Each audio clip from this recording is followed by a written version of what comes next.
राजहंस प्रकाशन म्हणजे विषयांचं वैविध्य, आशयाची समृद्धी.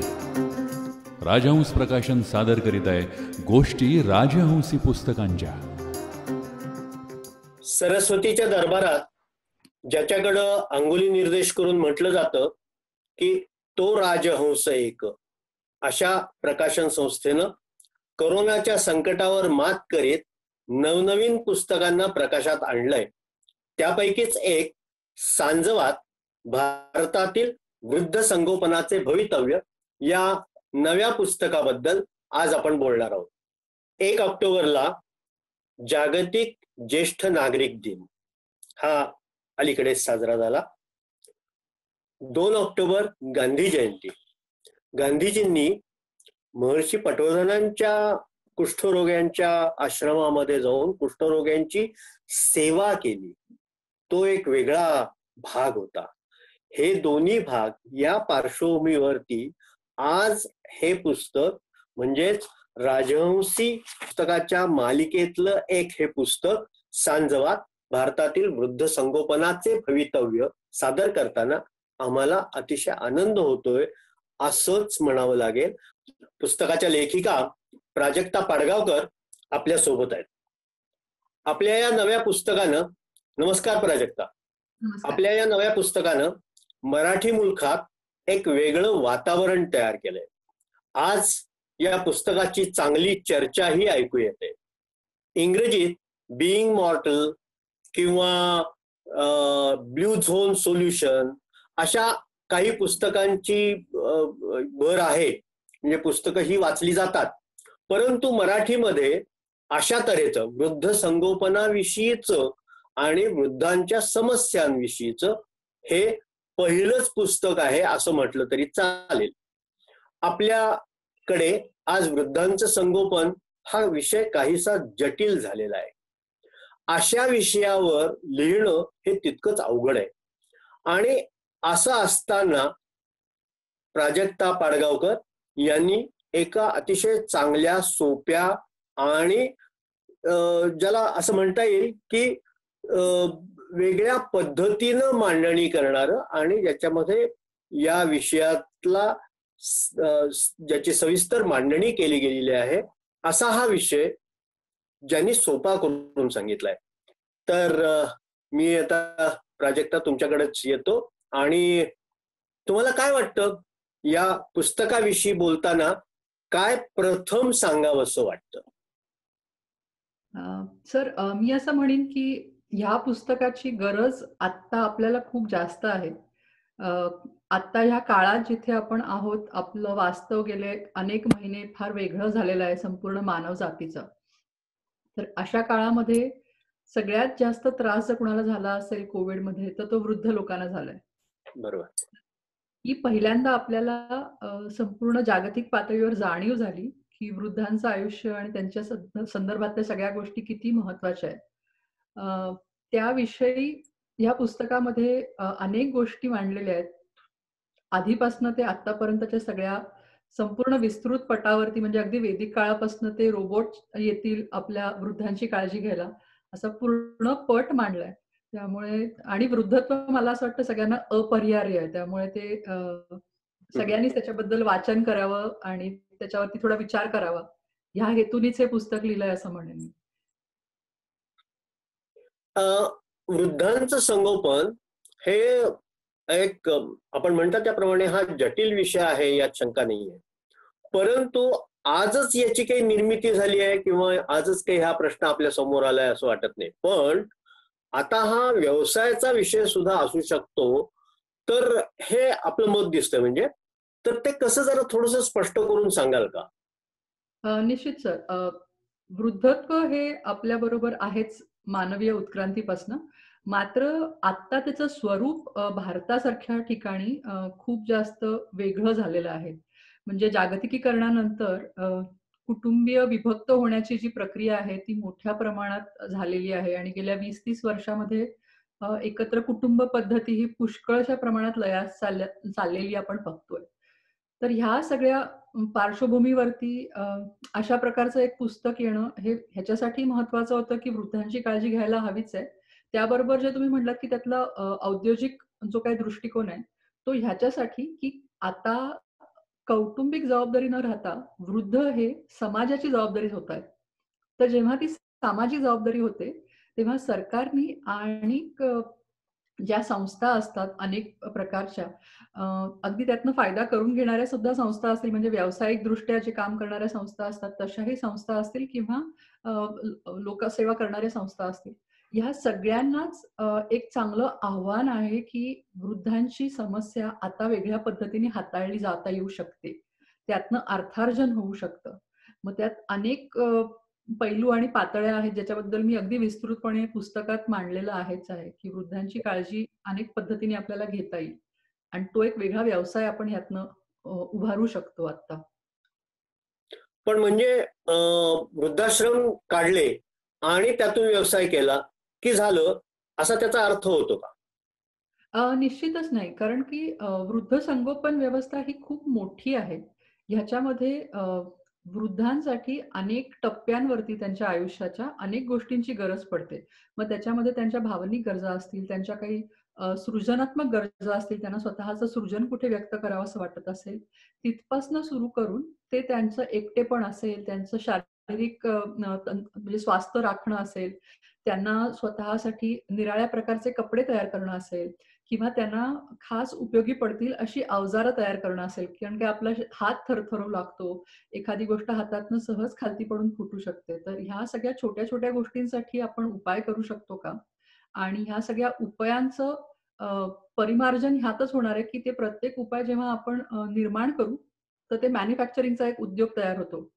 तशाच प्रकारे जर वृद्धांसाठी आपण घरपोच कुठल्या सेवा देऊ शकलो, तर तो एक उद्योग निर्माण होऊ शकतो. वृद्धांना कॉम्प्युटर किंवा अशा प्रकारचं नवीन तंत्रज्ञानाशी आपण ओळख करून देऊ शकलो, त्याचे क्लासेस हा एक व्यवसाय होऊ शकतो.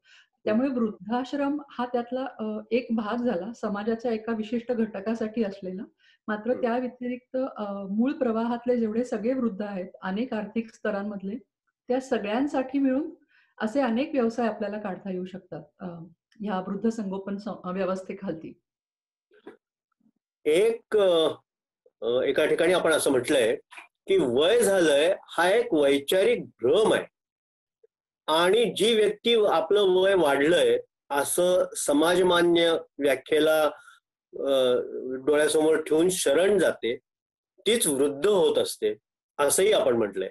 हे जरा गणित काय आहे ते नेमकं सांगता का? नक्की सर. अ, म्हणजे मुळात थोडक्यात असं आहे, की मला असं म्हणायचं होतं, की आपण जेव्हा वृद्ध होतो, ती एक नैसर्गिक अवस्था आहे. जसं की आपलं बालपण आहे किंवा तरुणपण आहे, तसंच वृद्धावस्था आहे. मात्र वृद्धावस्था ही अ, एका प्रकारे आपल्या तरुणपणात आणि मध्यम वयात आपण जे निर्णय घेतले, रोजच्या रोज ज्या गोष्टी केल्या, कृती केल्या, आहार-विहाराचं पालन केलं, त्या सगळ्याचं परिमार्जन म्हणजे वृद्धत्व आहे. तर एखादा माणूस आयुष्यभर रोज व्यायाम करत असेल, शरीर स्वास्थ्याकडे लक्ष देऊन व्यवस्थित खात-पीत असेल, तर त्याचं वृद्धत्व, त्याची 50शी, 60, 70 ही फार वेगळी दिसणार आहे. मात्र एखाद्या माणसाने आयुष्यभर जर स्वतःकडे तशा दृष्टीने लक्षच दिलं नसेल स्वतःच्या स्वास्थ्याकडे, तर त्याचं वृद्धत्व हे त्याच्या प्रत्येक पर्याय ज्यांनी जे निवडलेत तरुणपणामध्ये, त्याचं परिमार्जन असणार आहे. त्यामुळे वृद्धत्व ही खरोखरच मनाची अवस्था आहे. आपण स्वतःला जर तितकं तंदुरुस्त ठेवू शकलो, अनेक पातळ्यांवरती आर्थिक, मानसिक, शारीरिक सर्वच पातळ्यांवरती, तर माझ्या मते वृद्धत्व हे त्या त्या दृष्टीने खरोखरच एक मनाची अवस्था आहे. म्हणजे आपण किती लवकर हार मानायची त्या सगळ्याबाबत, किंवा असं म्हणायचं की आता माझं वय झालंय, त्याच्या ऐवजी आपण वेगळ्या पद्धतीने बघू शकतो या सगळ्याकडे. हे पुस्तक वाचताना एक गोष्ट प्रामुख्यानं जाणवते, ती अशी की आपल्या आजोबा या पुस्तकाच्या केंद्रस्थानी आहेत. म्हणजे असं की आपलं मांजर बुतीन हे गेलं आणि त्याच वेळेला नेमके आजोबा हे हॉस्पिटलमध्ये होते. त्या हॉस्पिटलमधनं आले तेव्हा त्यांनी पहिलाच प्रश्न असा केला की बुतीन कुठं आहे. आता बुतीन कुठे आहे म्हणल्यानंतर तुमची चुळबुळ झाली असणार, कारण ते बुतीन देवाघरी गेलेलं होतं. हे सांगायचं कसं, असा तुमच्या पुढे प्रश्न असणार. अशा वेळेला काय मनात तुमच्या भावनांचा कल्लोळ झाला असेल ते मी समजू शकतो. परंतु हा एक वेगळा भाग होता की ज्या ठिकाणी आजोबांनी तुम्हाला प्रश्न विचारला आणि तुम्ही त्याचं उत्तर देऊ शकत नव्हता किंवा देताना जरा अडचण होत होती असं आणि मग तुम्ही सहजपणानं त्यांना असं विचारलं की मग या घरात आम्ही दुसरे कोणी नाहीच का? तर नेमकं काय मला जरा परिस्थिती समजावून सांगता का? हो, निश्चित.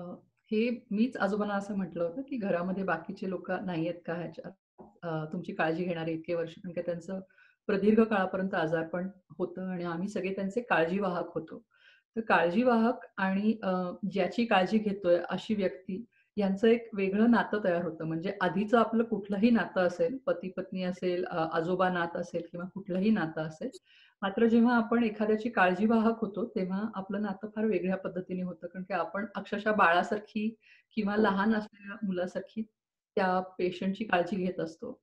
तर त्या काळजीमध्ये जसं एखादी आई चिडून कधी काही बोलते, कधी रागाने सांगते, कधी लाडाने सांगते आणि मग तो कधी-कधी उद्वेग बाहेर येतच असतो. पण तशा प्रकारचा तो उद्वेग होता असं मला वाटतं. आता मी जेव्हा त्या सगळ्या घटनेकडे बघते तेव्हा. अ, पण काळजीवाहकांसाठी नेमके काय त्यांचे प्रश्न तयार होतात, त्यांची काय मनोअवस्था असते, त्यांना आधार कुठून मिळेल, ह्या सगळ्या गोष्टी किंबहुना तेव्हा अशा लोकांना काळजीवाहक म्हणतात आणि ही एक वेगळी भूमिका असते, हेही माहिती नव्हतं. तर मला अ, तेव्हा देखील असंच वाटत होतं, की आपण तेव्हा बोलून गेलो ते आपल्या एकटीच्या भावनेच्या भरात बोलून गेलो. आता मी जेव्हा अभ्यास केल्यानंतर मला लक्षात येतंय, की प्रत्येक काळजीवाहक एका अ, अशक्य तणावाखालनं जात असतो आणि त्या तणावातनं माणूस वेगवेगळ्या पद्धतीने व्यक्त होत असतो. तर त्यामुळे माझ्या मते तो तणाव बोलत होता तेव्हा. असं नाही, की आजोबांना त्यांच्या तेवढ्या दुःखात त्यांना दुःख. अजून दुःख द्यायचं असं काही डोक्यात नव्हतं निश्चितच. त्यामुळेच पुस्तकामध्ये मी काळजीवाहकांबद्दल सुद्धा विशेष चर्चा केलेली आहे याच निमित्ताने. थोडस परत एकदा आपण आपल्या समाजाकडे जाऊया. भारतामध्ये आपण परिस्थिती अशी पाहतो की रोजच्या जीवनामध्ये असं घडतं की आपण बसमध्ये जेव्हा एखाद्या जागेवरती जागा पकडून म्हणूया पाहिजे तर आपण बसलेलो असतो त्यावेळेला शेजारी एखादी वृद्धा किंवा वृद्ध हा उभा असतो आणि तो उभा असतो तेव्हा आपण मान पलीकडे करून बसलेलो असतो कारण आपल्याला उठावं लागू नये हा त्यातला हेतू असतो. हे हे ही परिस्थिती कशी बदलता येईल आणि काय त्याच्यामध्ये म्हणजे मानसिकता ही कशी बदलणार असा प्रश्न निर्माण होतो. हे कसं घडवता येईल? मी ॲक्चुअली उलटं सांगेन सर. आपल्याकडे वृद्धांना किंवा ज्येष्ठांना मान देण्याची संस्कृती होती कायम. आपल्याकडे फार पूर्वीपासनं किंवा अनेक ऐतिहासिक दाखले देता येतील, की आपण वृद्धांना सतत मान देत असू किंवा अजूनही आपण जर खेडेगावांमध्ये बघितलं तर वृद्ध माणसांना एक प्रकारे एक वेगळा विशिष्ट मान दिला जातो. त्या उलट ज्या इतर देशांमध्ये किंवा प्रगतीशील देशांमध्ये असं आहे, की तरुणपणाला जास्त मान दिला जातो. म्हणजे जे वर्कर असतात किंवा जे आत्ता काम करू शकतात अर्थव्यवस्थेसाठी, त्या पिढीला मान दिला जातो. मात्र आता जागतिकीकरणानंतर असं दिसतंय आपल्याला, की हं. आपल्याकडे सुद्धा तशा प्रकारचा एक मानसिक बदल घडून आलेला आहे, की जे कमावतात त्यांना अधिक मान दिला पाहिजे. जे अधिक जगून गेले आहेत, त्यांना मान द्यायच्या ऐवजी आपण आता थोडीशी काय म्हणतात त्याला कुटुंबाची व्याख्या बदलून आकसत नेत ती स्वतःपुरती मर्यादित करू लागलेलो आहोत. त्यातून ही मानसिकता बदलली असं मला वाटतं. ही परत बदलू शकतो का? तर मला असं वाटतं, की जेव्हा आपण स्वतःहून त्या अनुभवातनं जायला लागतो, आपल्या आई-वडिलांची आपल्याला काळजी वाटू लागते किंवा आपलं वृद्धत्व दिसायला लागतं. तेव्हाच कदाचित फार ठळकपणे ती जाणीव पुन्हा होते, की असं चुकीचं होतं वागणं किंवा असं वागू नये. किंबहुना मला असं वाटतं, की भारतासारख्या देशाला खरं तर आपल्याला एवढी छान परंपरा आहे वृद्धांची, मान ठेवण्याची, तर ती आपण अशी सहजासहजी सोडता कामा नये. ह्या सगळ्यातनं. हे आपल्याला पुस्तक वाचून सुद्धा लक्षात येईल आणि आजूबाजूला आता कोविड नंतर बघितलं तरी माझ्या मते लक्षात येऊ शकेल, की वृद्धांची काळजी घेणं खूप महत्वाचं आहे. कारण की तेही समाजाचा एक महत्वाचा घटक आहे, वृद्ध झाले तरी. वृद्धाश्रम ते वृद्धांचं मनोरंजन केंद्र असा एक काहीसा प्रवास हा या पुस्तकामध्ये सापडतो. आपण स्वतः नाना नानी पार्कच्या व्यवस्थापिका होता आणि आपण हे सगळं मनोरंजन केंद्र कसं असावं काय असावं त्याच्या आखणीपासून काही काम केलेलं आहे. तर याच्याविषयी काही सांगता येईल का, की त्यांना वृद्धांचा जीव कुठेतरी गुंतता यावा किंवा तो गुंतून राहावा आणि त्यांना एक आयुष्यामध्ये एक वेगळ्या प्रकारचा विरंगुळा रोजच्या जीवनामध्ये भेटावा, यासाठी काय असं पार्क असणं गरजेचं आहे किंवा याचं काय करायचं? आणि वृद्धाश्रमामध्ये सुद्धा त्यांची सर्वस्वी चांगल्यापैकी देखभाल होतेच असं नाही, त्यांची आबाळ सुद्धा तिथं होण्याची शक्यता असते, पण नाईलाज म्हणून ते तिथं असतात. अशा वेळेला काय हे दोन्ही टोकं कशी काय एकत्र साधता येते आणि काय करता येईल या विषयावरती? करण्यासारखं खरोखरच खूप आहे. तुम्ही मगाशी नाना नानी फाउंडेशन बद्दल म्हणालात, तर मुंबईमध्ये गेली अनेक वर्ष नाना नानी फाउंडेशन तर्फे बागा चालवण्यात येतात मुंबईच्या मुख्य शहरांमध्ये, जिथे की फक्त वृद्धांसाठी खास करून सकाळी आणि संध्याकाळी वृद्धांना येऊन तिथे इतर स्वतःच्या समवयस्क वृद्ध मित्र-मैत्रिणींना भेटता येतं. अनेक प्रकारे त्यांना रोजच्या रोज आम्ही काही टास्क देत असतो, म्हणजे क्लासेस असतात योगाचे किंवा हास्य योगाचे वगैरे. त्या व्यतिरिक्त वर्षभरातनं आम्ही त्यांच्यासाठी अनेक सण साजरे करत असतो. तिथे दांडिया असेल, नवरात्रीमध्ये गरबा वगैरे असेल किंवा दोन्ही म्हणजे आपलं 15 ऑगस्ट आणि 26 जानेवारीला कार्यक्रम होतील तिथे. हे वृद्ध स्वतःच्या कविता किंवा जुने देशभक्तीपर गीतं असतील ती वगैरे सादर करत. अशा सगळ्या प्रकारे तर त्या सगळ्यातनं त्या सगळ्या वृद्धांच्या मनावर होणारा सकारात्मक परिणाम हा माझ्या जास्त लक्षात आला आणि तो मला खूप महत्त्वाचा वाटतो. कारण की वृद्धत्वात विशेष करून निवृत्तीनंतर शहरी वृद्धांचं होतं असं, की दररोजचा दिवस आपण का जगतोय त्यातला हेतू कुठेतरी निघून गेल्यासारखा होतो. तर जोवर आपल्याला तो हेतू असतो, की माझा इतर कुणाला तरी उपयोग आहे किंवा मी असं काहीतरी एक काम करतो किंवा करते ज्याच्यानी मला आज सकाळी बिछान्यातनं उठून बाकी माझं सगळं आवरावंसं वाटतंय. ही जी अवस्था आहे, की आय नीड अ पर्पज, मला एक काहीतरी रोज करायला काम मिळावं. ह्या हेतूतनं जेव्हा वृद्ध उठतात, तेव्हा त्यांचं वृद्धत्व काही प्रमाणात सुसह्य होतं असं मी म्हणेन. किंवा दुसऱ्या एका पद्धतीने विचार करायचा झाला तर हे आपल्या सगळ्यांनाच लागू पडतं. कारण की आपण आयुष्याची पुष्कळ वर्ष काम करत असतो, तेव्हा विचार करत नाही, की एक दिवस जेव्हा आपल्याकडे काम नसेल करण्यासारखं, दुसऱ्या दिवशी उठून आपल्याला कुठे जायचं नसेल, तर आपण तेवढे चांगले तयार होऊ का? आता कोविडमध्ये आपण सगळेच जण अनुभवतोय, की सकाळी ऑफिसला जायचं नसेल, तर आपण तसे बरेच आपली जी सगळी दिनचर्या असते ती थोडीशी ढिसाळ होऊ लागते. बरोबर आहे. तर कायमची जर अशी अवस्था आली 20-25 वर्षांसाठी, तर फारच आपलं मनोस्वास्थ्य ढासळायला लागू शकतं. म्हणून हा विरंगुळा अतिशय महत्वाचा आहे वृद्धांसाठी. आणि वृद्धाश्रम असोत किंवा शहरातले इतर वृद्ध असोत, त्या सगळ्यांनाच अशा प्रकारची वृद्ध विरंगुळा केंद्र असली तर त्याचा निश्चितच फायदा होऊ शकतो. आणि तो वैयक्तिक पातळीवर असू शकतो, सरकारी पातळीवर असू शकतो किंवा व्यावसायिक पातळीवर असू शकतो. अनेक पातळीवर अशा प्रकारची आपल्याला वृद्ध संगोपन आणि वृद्ध विरंगुळा केंद्र निर्माण करता येऊ शकतील असं मला निश्चित वाटतं. तर मला असं म्हणायचं की या सगळ्या परिस्थितीमध्ये म्हणजे नर्सिंग होम किंवा शुश्रूषा केंद्र यांची अवस्था, भारतातली अवस्था आपण पाहिली तर असं वाटतं की श्रीमंत लोकांसाठीची जी नर्सिंग होम्स आहेत त्याच्यामध्ये बऱ्यापैकी त्यांची काळजी घेतली जाते म्हणा किंवा त्यांच्या पैशाकडे पाहून काही व्यवस्था केली जाते. पण भारतामध्ये काही शुश्रूषा केंद्र मी अशी पाहिलेली आहेत की ज्यांची अवस्था अतिशय दयनीय आहे. असं का? हे काही सांगू शकाल का? निश्चित. होतं असं, की साधारणपणे सगळ्या ह्या व्यवस्था ज्या आहेत, त्या कुठेतरी आर्थिक त्याची एक बाजू असते, त्याचं एक आर्थिक गणित असतं. जसं तुम्ही म्हणलात, की ज्यांचे आर्थिकदृष्ट्या सबल आहेत, त्या वृद्धांना त्यातल्या त्यात चांगल्या सोयी मिळतात. मात्र इतर सर्वांना त्या चांगल्या सोयी मिळाव्या, ह्याच्यासाठी आपल्याला काही नियोजन करणं गरजेचं पडतं सरकारी पातळीवरती. त्यासाठी काही आर्थिक तरतूद करून ठेवावी लागते सरकारी पातळीवरती. आणि त्यानुसार दुसऱ्या बाजूनी समाजामध्ये पण ती जागृती पाहिजे, ती माहिती पाहिजे, की हा त्यांचा अधिकार आहे, की त्यांना वृद्धत्व सुसह्य व्हावं. तर ह्या सगळ्याचं आपल्याकडे थोडक्यात असं आहे, की आपण फार शेवटी हॉस्पिटलमध्ये वृद्धांना नेणं किंवा फारच आजारी पडले तर तिथे जाणं असं करतो. त्याच्या ऐवजी त्याच्या अनेक टप्प्यांवरती त्यांना चांगल्या प्रकारे डॉक्टरांची सहाय्यता मिळणं अनेक टप्प्यांवरनं, ही प्रत्येक वृद्ध माणसाची खरं तर गरज आहे किंवा त्यांचा हक्क आहे. अशा दृष्टीने ज्या दिवशी आपण ग्राहक म्हणून सुद्धा विचार करायला लागू ह्या सेवांचा, तेव्हा आपण त्या सेवांची मागणी करू शकू सरकारकडे किंवा व्यावसायिकांकडे. तर ती मागणी जेव्हा आपण तेवढ्या मोठ्या प्रमाणावर करू, तेव्हा व्यावसायिकांना सुद्धा तसा प्रकारचा व्यवसाय करणं, तशा प्रकारची सेवा आपल्या सगळ्यांना देणं हे जास्त सोपं होईल. आता फार कमी लोकं त्याची मागणी करतायत आणि प्रत्येक ठिकाणी असंच आहे, जशी मागणी तसा पुरवठा आहे. सो बरोबर आपण आहे. ती मागणी जास्त जोरकसपणे केली, की आपण त्याचा पुरवठाही चांगल्या पद्धतीने होऊ शकतो.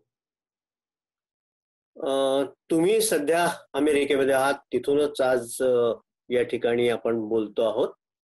तर क्लिव्हलँडच्या वृद्ध संगोपनाविषयी तुम्ही या पुस्तकामध्ये लिहिलेलं आहे. तर ते कसं काय नेमकं साध्य केलं गेलं किंवा हे वृद्धाश्रम असे चांगले चालू शकतात हे त्यांनी दाखवून दिलं, हे कशामुळं आणि त्याचं काय इंगित काय आहे? इकडे अमेरिकेमध्ये फार पूर्वीपासनं माझ्या मते 1970च्याही आधीपासनं अ, राजकीय त्याची इच्छाशक्ती जी आहे वृद्धांच्या सेवेची किंवा वृद्धांची संगोपन करण्यासाठीची ती खूप जास्त असल्यामुळे इथे राष्ट्रीय पातळीवर अनेक प्रकारचे कायदे केले गेले आणि त्या कायद्यांमधनं अनेक संस्थांची निर्मिती झाली आणि ते संपूर्ण विस्तृत अमेरिकाभर पसरेल एवढं जाळं तयार झालं. ज्यातून वृद्धांची काळजी घेण्याच्या अनेक संस्था, अनेक टप्प्यांवरती वृद्धांच्या काळजी घेणाऱ्या अनेक संस्था तयार झाल्या. त्याचबरोबर ह्या सगळ्या संस्थांवरती अंकुश ठेवणारं, ते व्यवस्थित सेवा पुरवतायत का नाही पुरवत आहेत, ह्याची जमाखातर करणाऱ्या अनेक ऑडिटिंग संस्था देखील तयार केल्या गेल्या. आणि ह्या सगळ्या संपूर्ण जाळ्यामुळे असं झालंय, की या संस्थांचा अंकुश राहतो ज्या सेवा पुरवणाऱ्या संस्था आहेत त्यांच्यावरती. म्हणून ते एवढ्या चांगल्या पद्धतीने होऊ शकतं. त्याचबरोबर दुसरं एक खूप महत्वाचं कारण असं आहे, की इथे वृद्ध संगोपन किंवा जिरियाट्रिक्स आणि जिरेंटॉलॉजी हे जे 2 विषय आहेत, ह्याचं शिक्षण म्हणजे शास्त्रोक्त शिक्षण इथल्या विद्यापीठांमध्ये मिळतं. भारतामध्ये आपल्याकडे हे दोन्हीही विषय फार मोठ्या प्रमाणावरती शिकवले जात नाहीत. इथे ते शिकवलं जातात. त्याच्यामुळे होतं असं, की वृद्धांसाठी वकिली करणारे जे हे सगळे शास्त्रीय दृष्टिकोनातनं बघणारी माणसं आहेत, त्यांची एक मोठी फळी तयार होते. त्यामुळे नुसतेच नर्सेस आणि डॉक्टर किंवा वृद्धांचे नातेवाईक इतकेच लोकं न उरता त्याचा तटस्थपणे अभ्यास करणारे लोकं, त्याच्याकडे व्यावसायिकदृष्ट्या बघणारे लोकं, ह्या सगळ्यांची देखील एक खूप मोठी फळी इथे निर्माण झाल्यामुळे हे सगळं खूप सहज साध्य होतंय. आणि दुसरं असं, की इथे म्हटलं तसं 2 पिढ्यांपासून स्त्रिया नोकरी करतायत. त्यामुळे वृद्धांकडे जे पारंपरिकदृष्ट्या बघण्याचा त्यांचा एक तो जो त्यांचा वाटा होता कुटुंबामध्ये वृद्धांची काळजी घेण्याचा, तो कमी-कमी होत गेलाय. मात्र तेवढ्या सगळ्या स्त्रिया जेव्हा अर्थव्यवस्थेचा भाग होतात, तेव्हा दुसऱ्या बाजूनी त्यांच्या ज्या सगळ्या जबाबदाऱ्या आहेत, त्या हळू-हळू समाजाकडे जात गेल्यात आणि त्या समाज जेव्हा उचलायला लागतो, तेव्हा ही पूर्ण व्यवस्था तयार होते. दोन्ही बाजूनी होतं ते. की वृद्ध 65 नंतर हळू-हळू आपलं घर सोडून अशा ठिकाणी जायचा विचार करायला लागतात. अशा प्रकारच्या वृद्धाश्रमांमध्ये असं नाही म्हणणार, पण इथे त्यांना वेगवेगळ्या प्रकारे नावं आहेत आणि त्याची वेगवेगळी विभाजन होतं त्याचं पुढे-पुढे. म्हणून ते पण नीट चालतं. पण तुम्ही विचार करतात की त्यांना म्हणजे त्यांच्यावरती दबाव आणला जातो की आता तुम्ही बाबा वृद्धाश्रमात जा. नाही. इथे मला असं वाटतं ते स्वातंत्र्य त्यांना असतं. त्यांना त्यांच्या तब्येतीची काळजी जोवर घेता येते तोवर ते राहतात. म्हणजे आता मी जिथे राहते तिथे सुद्धा अनेक वृद्ध जोडपी राहतात किंवा एकट्या विधवा स्त्रिया राहतात, ज्या अगदी 80-90 वर्षाच्या आहेत. पण ते स्वतःहून स्वतःची मोटर कार काढून बाहेर भाजीपाला आणायला जाऊ शकतात किंवा स्वतःच्या पूर्ण घराची काळजी स्वतः घेऊ शकतात. इतपत त्या जेव्हापर्यंत शरीराने धडधाकट राहतात, तेव्हा त्या कुणावरती अवलंबून नसतात. तर तोवर तो त्यांचा निर्णय असतो, की त्या घरी राहणार आहेत. ज्या एका क्षणाला जेव्हा कधी त्यांना दुखापत होते किंवा त्या पडतात कुठे, अशा पद्धतीनंतर, की आता ह्यानंतर आपल्याला स्वतःची काळजी घेणं शक्य नाही आहे. ह्या टप्प्यावरती जाऊन मग त्यांना ते निर्णय घेता येतात, की आता इथून जर मला हॉस्पिटलमध्ये जायचंय, तर हॉस्पिटलमधनं सुद्धा मी आल्यानंतर कदाचित स्वतःची काळजी घेऊ शकणार नाहीये. तर मग माझ्यासमोर कोणते पर्याय आहेत? तर मग ते मुलांकडे न जाता ते असं ठरवू शकतात, की आम्हाला अशा प्रकारच्या एखाद्या संस्थेत जायचं जिथे आमची शुश्रूषा होईल चांगल्या पद्धतीने. मग ते तसा निर्णय घेऊ शकतात. पण त्यांना तो ऑप्शन आहे. त्यांना तो पर्याय निवडता येतो. आपल्याकडे तो पर्यायच उपलब्ध नाही आहे. हा त्यातला फरक आहे. हा मुद्दा घेऊनच मी थोडस असं विचारतो की आपल्याकडे एक कायदा असा अलीकडच्या काळामध्ये झालेला आहे की जो मुलगा किंवा जी मुलगी आपल्या आईवडिलांची काळजी घेत नाही किंवा त्यांना घराबाहेर काढतो, अशांसाठी हा कायदा झालेला आहे आणि अशा मुलांना किंवा मुलींना कायद्यामध्ये जबर शिक्षेची तरतूद करण्यात आलेली आहे. तर हा कायदा करण्याची वेळ का यावी आणि असा काही कायदा तिकडे आपल्याला पाहायला मिळतो का? अशा प्रकारचा कायदा इथे अमेरिकेत नाही आहे. अ, हे आधी सांगते. मात्र अशा प्रकारचा कायदा जेव्हा भारतात तयार होतो, तेव्हा मी त्याच्याकडे थोड्या वेगळ्या दृष्टिकोनातनं पाहते. कारण की हा कायदा जेव्हा आपण करतो, त्याला काही गृहीतकं आहेत, हा कायदा करण्यामागे. तर त्यातली गृहीतकं अशी आहेत, की तुमचं लग्न झालेलं पाहिजे, तुम्हाला मुलं झालेली पाहिजेत आणि तरच हा कायदा तुम्हाला कुठल्याही प्रकारचं प्रोटेक्शन देऊ शकतो. हम्म. मात्र संपूर्ण समाजाचा विचार केला तर अनेक लोकांची लग्न होत नाहीत. अनेक लोकांची मुलं नसतात कोणत्याही कारणाने. तर त्या सगळ्या वृद्धांसाठी हा कायदा काम करतच नाही. हा बरोबर. एक त्यातला भाग झाला. त्यामुळे गृहीतकच थोडी कायद्याची चुकलेली आहेत मला असं वाटतं. पूर्ण सर्वांकष विचार झालेला नाही. बरोबर आहे. आणि दुसरा मुद्दा असा, की जेव्हा असा कायदा करतो, तेव्हा सरकार कशाच्या तरी मागे लपतोय, असं एक वाटून जातं. त्याचं कारण असं आहे, की जेव्हा समाजाचा सगळ्यात छोटा घटक काय आहे, असा जर आपण विचार केला, तर भारतामध्ये कुटुंब हा समाजाचा सगळ्यात छोटा घटक आहे. मात्र बरोबर. गेल्या 20-30 वर्षांमध्ये अ, त्या कुटुंबातनं वृद्ध हे बाजूला झालेले आहेत. त्यामुळे कुटुंबाचा घटक अजून विघटन झालंय त्या छोट्या घटकाचं. तर त्या उरलेला जो तुकडा आहे त्या कुटुंबाचा, त्यांची काळजी घेणं आता खरं तर समाजाची आणि पर्यायी सरकारची जबाबदारी आहे.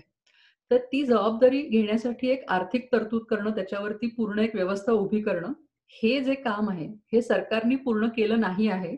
म्हणून अशा प्रकारचा कायदा करून तुम्ही लपवू शकता तुमच्या ज्या काही अपरिपक्व योजना आहेत, त्या सगळ्याच्या मागे, की आम्ही तर काही स्वतः वृद्धांची काळजी घेणार नाहीत. मात्र जे घेणार नाहीत त्यांना आम्ही शिक्षा करणार आहोत. शिक्षा पण करणं. त्याचा म्हणजे जो दंड तुम्ही वसूल करणार त्यातनं, त्या दंडाचं तुम्ही पुढे काय करणार? ह्याच्याबद्दल देखील काही माहिती नाहीये. म्हणजे जर असं म्हणले, की एक पिढी आम्ही एक असा दंड वसूल करू 20 वर्ष आणि मग तो जो काही दंड येईल, त्यात अजून निधी घालून आम्ही अशा प्रकारची वृद्धसंगोपन व्यवस्थाच तयार करू. पण काय जागतिकीकरणामुळे असं झालेलंच आहे, की मुलं नोकरीनिमित्त बाहेर पडतात. तर ते त्यांच्या आई-वडिलांची काळजी घेऊ शकतच नाहीत. कारण की ते एका शहरातच नसतात पुष्कळदा किंवा एका देशातही नसतात.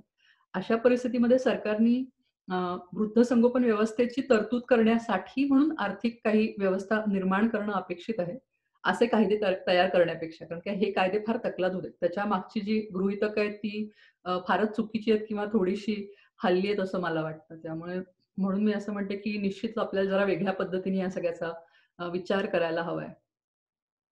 अगदी बरोबर आहे तुम्ही म्हणालात ते. परंतु याच्यामध्ये पुन्हा आणखीन एक प्रश्न राहतो तो असा, की समजा त्या मुलाला किंवा मुलीला शिक्षा झाली, तरी सुद्धा त्यांच्या आई-वडिलांची काळजी घेणारं कोणीतरी आहे. म्हणजे सरकार असं म्हणत नाहीये इथे, की आम्ही काळजी घेऊ. ठीक आहे, या मुलाला शिक्षा झाली. कारण मुलगा जाईल तुरुंगात किंवा मुलगी जाईल तुरुंगात. आणि त्याच्यानंतर या वृद्धांचं करणार काय?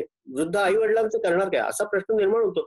तर ही समस्या फार मोठी आहे. तर याबद्दल थोडंसं मला म्हणजे वेगळ्या तऱ्हेचं चिंतन तुम्ही या पुस्तकातून केलंय, तर ते मला थोडंसं आणखीन विस्तारानं सांगू शकाल का? निश्चित. मला असं वाटतं, की अशा प्रकारचे कायदे करण्यापेक्षा आपण आत्ता पुस्तकाप्रमाणे विचार केला तर अनेक जे प्रगत देश आहेत, तिथल्या सगळ्या संस्थांचा विचार करता भारत प्रगत होईल का नाही पुढच्या 20 वर्षात हे माझ्या मते म्हणजे मी सांगण्यासाठी त्यासाठी तेवढी अभ्यास केलेला नाहीये असंच मी म्हणेन.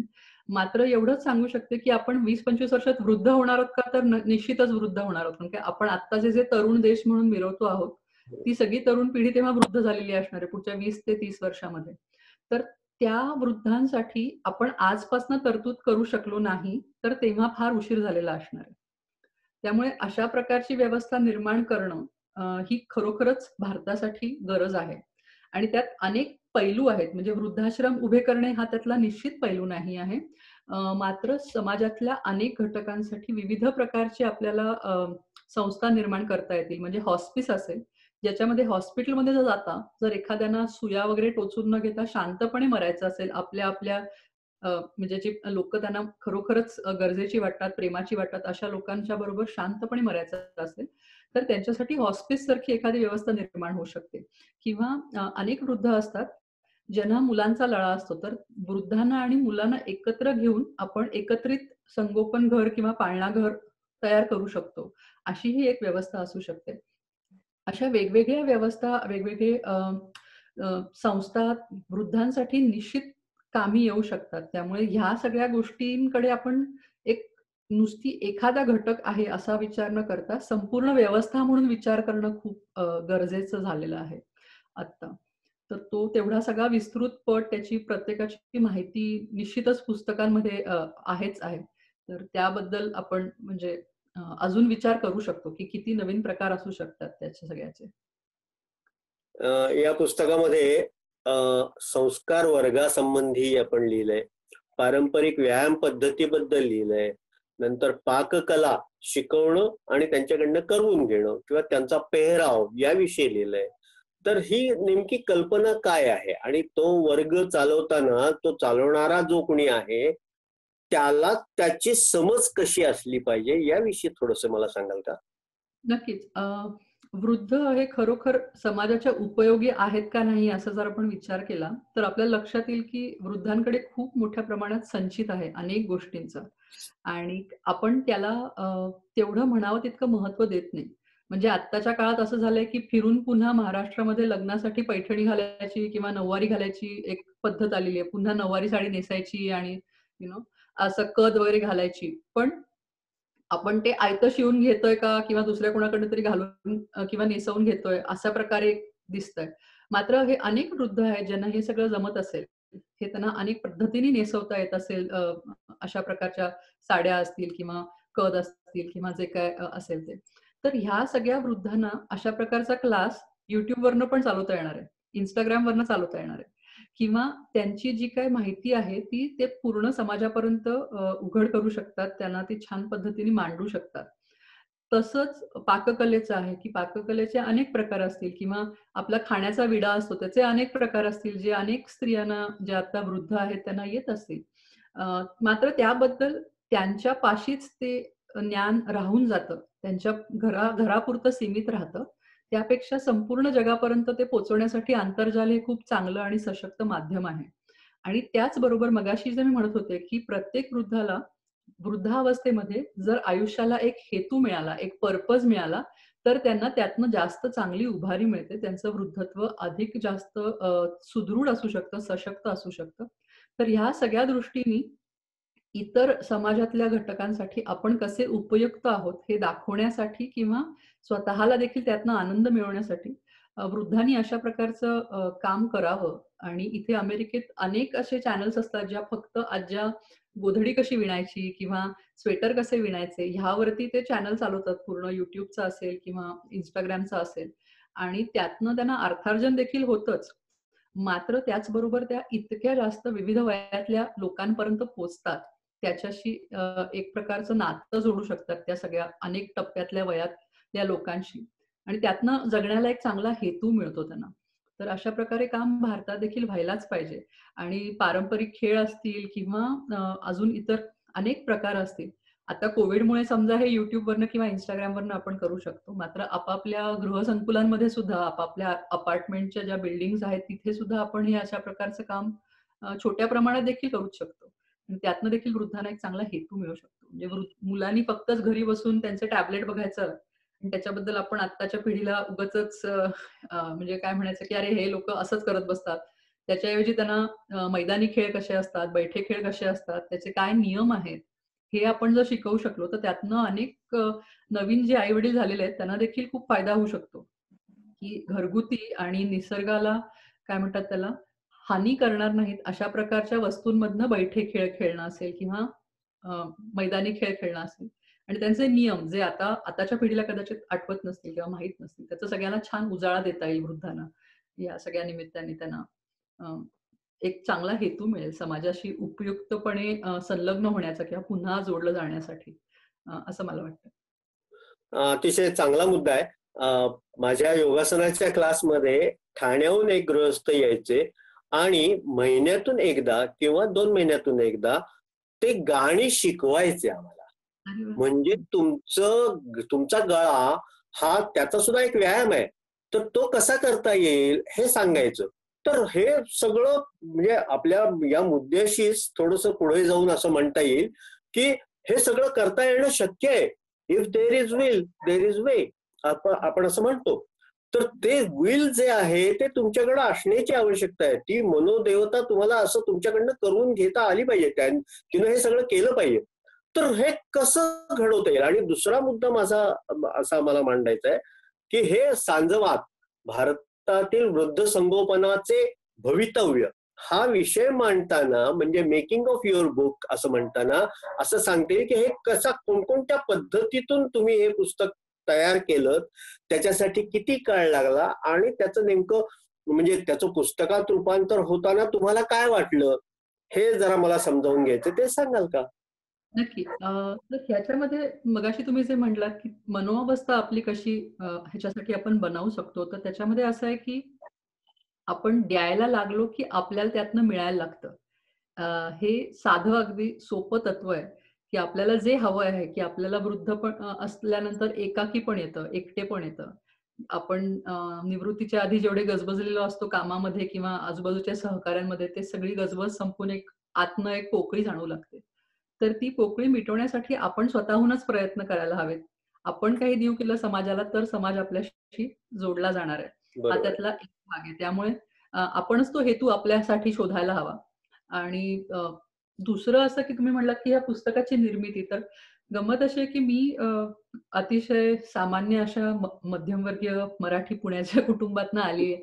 आणि आजी-आजोबा, आई-बाबा हे प्रत्येक घरात असतात असं काहीतरी माझं 20-25 वर्षाची होईस्तोवर समज होती, की प्रत्येक घरात आजी-आजोबा तर असतातच. मात्र मुंबईत जेव्हा आले तेव्हा मला असं जाणवलं, की असं नसतं. लोकांना आजी-आजोबा त्यांच्या घरात राहणारे असे फार वेळेला अनुभवायला मिळत नाहीत. तर मला तेव्हा थोडं हळहळ वाटली, की अशी कशी एक पिढी असेल ज्यांना आजी-आजोबांनी गोष्टीच सांगितल्या नाहीत, खेळच शिकवले नाहीत कुठले किंवा काही श्लोकच शिकवले नाहीत. आणि तो सगळा विचार चालू होताच माझा. त्या सगळ्यातनं जेव्हा मी नाना-नानी फाउंडेशनमध्ये काम करायला लागले, तेव्हा दुसरी बाजू देखील कळली, की वृद्धांचं देखील एकाकीपण मोठ्या शहरांमधनं खूप वाढत चाललंय. आणि मला परत-परत माझ्या आजोबांच्या बरोबर घालवलेले सगळे क्षण म्हणजे चांगले-वाईट सगळेच आठवत राहिले. तर त्या सगळ्याचं एकत्रितपणे काही करावं असं खूप वर्ष वाटत होतं. तर ते वृद्धांचं आणि लहान मुलांचं एकत्रितपणे पाळणाघर किंवा संगोपन केंद्र असावं अशी माझी खूप इच्छा होती. त्यानुसार व्यवसाय करावा अशी एक खूप इच्छा होती खूप वर्षांपासून. मात्र ते तेव्हा काहीतरी त्याचा योग जुळून आला नाही असं म्हणूयात आपण. पुढे मी अमेरिकेला आल्यानंतर देखील मी ह्याच विषयावरती संशोधन करत राहिले. कारण की मला कुतूहल होतं, की इथे ह्या देशात कसं काय घडतंय हे सगळं? इथे वृद्धांचं काय चालू आहे? आणि ते सगळं संचित जमा केल्यानंतर मला थोडं असं वाटायला लागलं, की अरे हे खूप आपल्याला माहिती मिळाली आहे, तर आपण ही भारतात पुन्हा पोहोचवली पाहिजे. कारण का ह्यावर भारतात चर्चा होताना मला दिसतच नव्हती. मी प्रत्येक वेळेला भारतात आले, की मला ती उणीव जाणवत होती, की इथले वृद्धांची अजूनही अवस्था फारशी बदललेली नाहीये.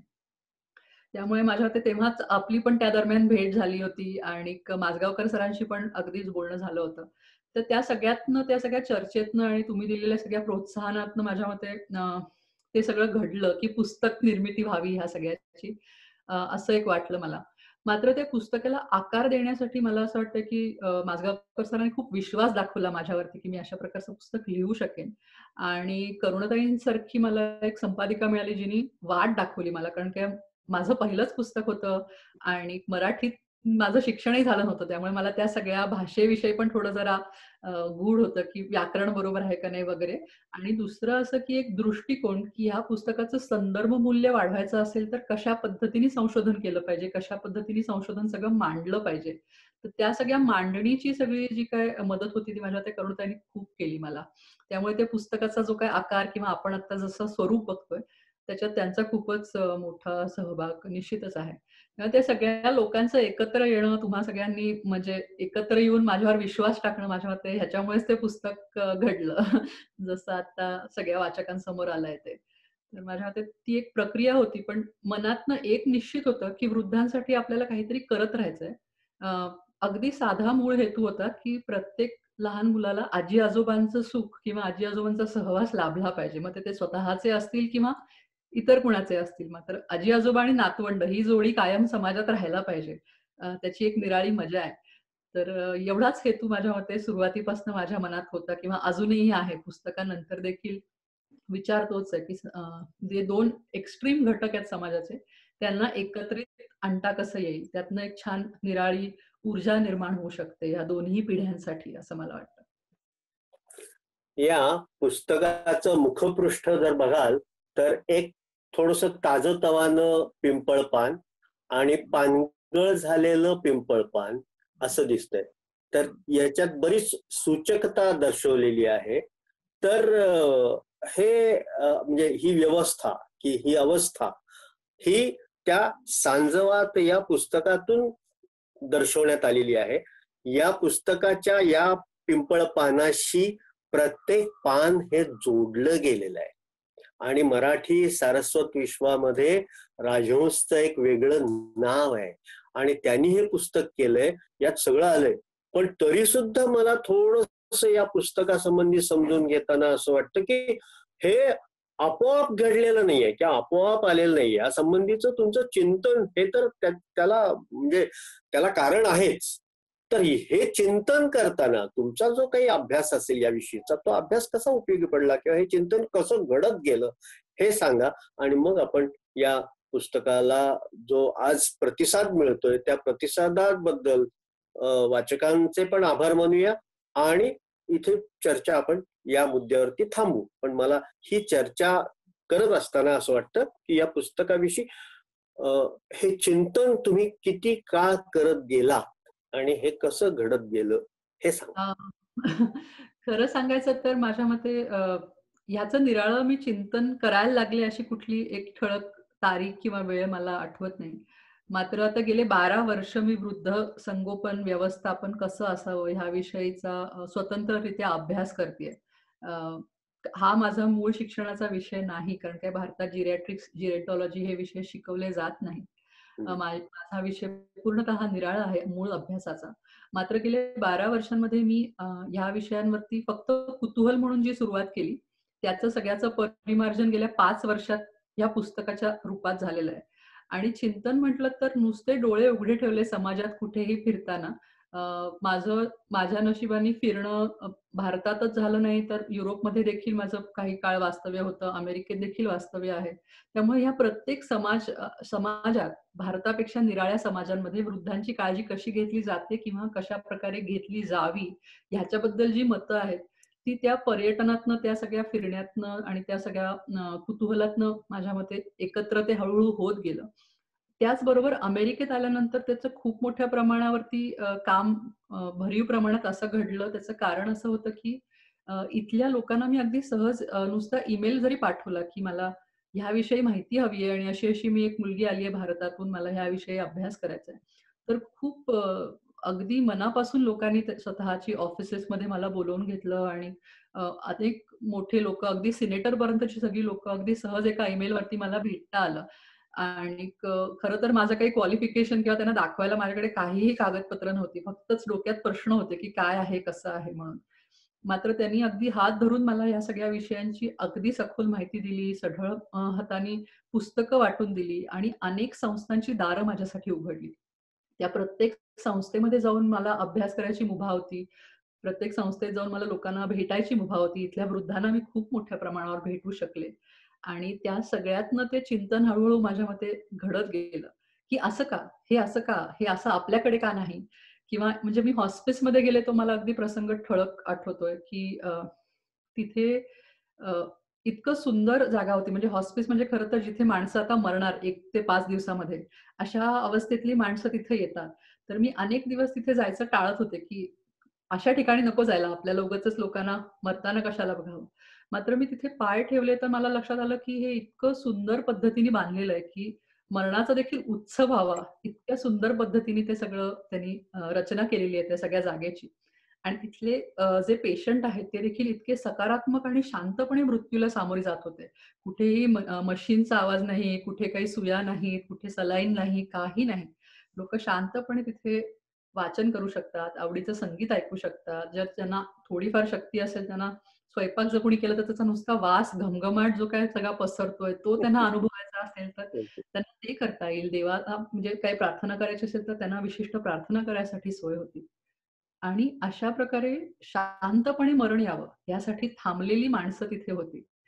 तर ते बघून मला थोडं आजोबांची सगळी आठवण परत जागी झाली, की कदाचित आजोबांना देखील अशा पद्धतीने जर शांत जागा मिळाली असती तर कदाचित का नाही मिळू शकत? ठीक आहे, माझ्या आजोबांना नाही मिळाली, पण येणाऱ्या अनेक आजी-आजोबांना हा त्यांचा अधिकार आहे, की त्यांनी मरणामध्ये सुद्धा स्वतःचं आत्मसन्मान टिकवता आला पाहिजे त्यांना. तर ते माझ्या मते ह्या सगळ्या छोट्या-छोट्या गोष्टीतनं ते चिंतन जमत गेलंय किंवा ते अ, माझ्या मते गोधडी जास्त म्हणेन मी विचारांची. ती सगळी हळू शिवत गेले. चांगली विणलेली आहे. त्यामुळे मला असं वाटतं, की वाचकांनी देखील त्या सगळ्या पुस्तकाचं वाचन करताना स्वतःच्या आयुष्याशी त्याचे तुकडे जोडून बघावेत आणि त्यांना निश्चित जाणवेल, की ह्याच्यातनं आपल्याला समाज म्हणून किंवा समाजातला घटक म्हणून आपल्याला ह्याच्यात बदल निश्चित करायला हवाय किंवा करायची गरज आहे. कारण काय आज ना उद्या तेही म्हातारे होणार आहेत आणि त्यांनाही या व्यवस्थेची गरज पडणार आहे. त्यामुळे निश्चितच म्हणजे ह्या सगळ्याकडे समाजाने थोड्या अ, उघड डोळ्यांनी बघायला हवंय. वृद्धत्व आणि मृत्यू हे काही लपवून ठेवण्याचं किंवा टाळण्याची गोष्ट नसून एक चांगल्या पद्धतीने नवीन व्यवस्था निर्माण होऊ शकते. ह्या शक्यतांपाशी किंवा उद्योजक म्हणून सुद्धा शक्यतांपाशी पूर्णपणे जोडलं गेलेलं असं क्षेत्र असं म्हणूनच ह्याच्याकडे बघावं अशी मी विनंती करते सगळ्यांना. छान. तर हा प्रश्न हा केवळ भावनिक किंवा मानवतावादी दृष्टिकोनातून बघून चालणार नाही. तर हा जो भाग आहे तो आर्थिकही त्याच्यामध्ये विचार एक डोकावतो. तर हा सगळा पुस्तकाचा भाग तुम्ही अतिशय सुंदररित्या समजावून सांगितलेला आहे.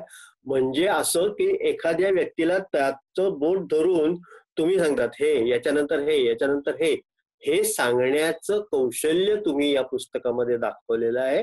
अतिशय सुंदर भाषा आहे, सोपी भाषा आहे, सहज सुंदर आणि लालित्यपूर्ण अशी भाषा वापरून तुम्ही हा विषय समजावून सांगितलेला आहे. त्याबद्दल आपले आभार मानावेत तितके थोडेच आहेत. म्हणूनच मी सर्व वाचकांना अशी विनंती करेन की सांजवात भारतातील वृद्ध संगोपनाचे भवितव्य हे पुस्तक आपण आवर्जून आवर्जून वाचा. त्यातून अनेक गोष्टी तुमच्या पुढे येतील आणि अनेक गोष्टी उलगडत जातील. तेव्हा मला असं वाटतं की आपले आभार मानताना पहिल्यांदाच मी असं सांगेन म्हणजे की हे घडलं हे केवळ केवळ केवळ तुम्ही त्याला म्हणजे ज्या पद्धतीनं लिखाण केलं ते अतिशय उपयुक्त आणि चांगलं आहे. हे वाचकांसाठी एक वेगळ्या तऱ्हेचं दालन आपण उघडून दिलेलं आहे. धन्यवाद. धन्यवाद सर. खूप छान तुम्ही मला बोलतं केलं त्याबद्दल देखील आणि ह्या सगळ्याच्या सुरुवातीला देखील तुम्ही सुरुवातीपासून होतात पुस्तकाच्या त्याबद्दलही तुमचे खूप खूप आभार सर. धन्यवाद.